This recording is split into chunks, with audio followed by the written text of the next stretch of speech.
चौधरी साहब, गन्ना भुगतान को लेकर क्या कहेंगे? किसानों को समय से भुगतान नहीं हो पा रहा है। देखो, गन्ना एक्ट ये कहता है कि 14 दिन में भुगतान हो, और सरकार दावे करती रहती है अपनी राजधानी में बैठ के, लेकिन भुगतान नहीं होता, ना बढ़ा भाव। हमने ये कहा कि प्रधानमंत्री का पायलट प्रोजेक्ट है डिजिटल इंडिया। इस गन्ने को खास करके जो किसानों का बैंकों से भुगतान होता है उसको डिजिटल इंडिया से जोड़ दो। एक कैंपेन की तरह उसको लेना चाहिए, इनकी लिमिट बने और उससे भुगतान होता रहे हमारा।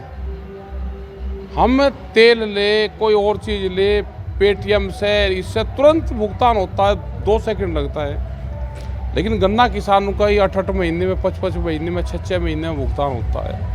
कोई कहने वाला नहीं है। हमारा जब तक ये भुगतान सिस्टम डिजिटल कैंपेन से नहीं जुड़ेगा, जब तक किसान का भला नहीं होगा। गन्ने का रेट भी नहीं बढ़ा, ये भी बड़ी समस्या है। हरियाणा ने अपना अगले साल का भी रेट डिक्लेयर करा कि हम अगले साल 400 रुपये से ज़्यादा देंगे। उत्तर प्रदेश में तो बढ़ा ही नहीं। अब जैसे किसानों को यूरिया खाद भी समय से नहीं मिल पा रहा फसलों में डालने के, देखो, उनका टारगेट ये है कि किसान धीरे धीरे खेती से बगल हो, अपनी ज़मीनें बेचे। बहुत स्पीड से ज़मीनें बिक रही हैं और वे अपने मकसद में कामयाब सरकार हो रही है। उनका ये है कि 40% लोग खेती से हटे।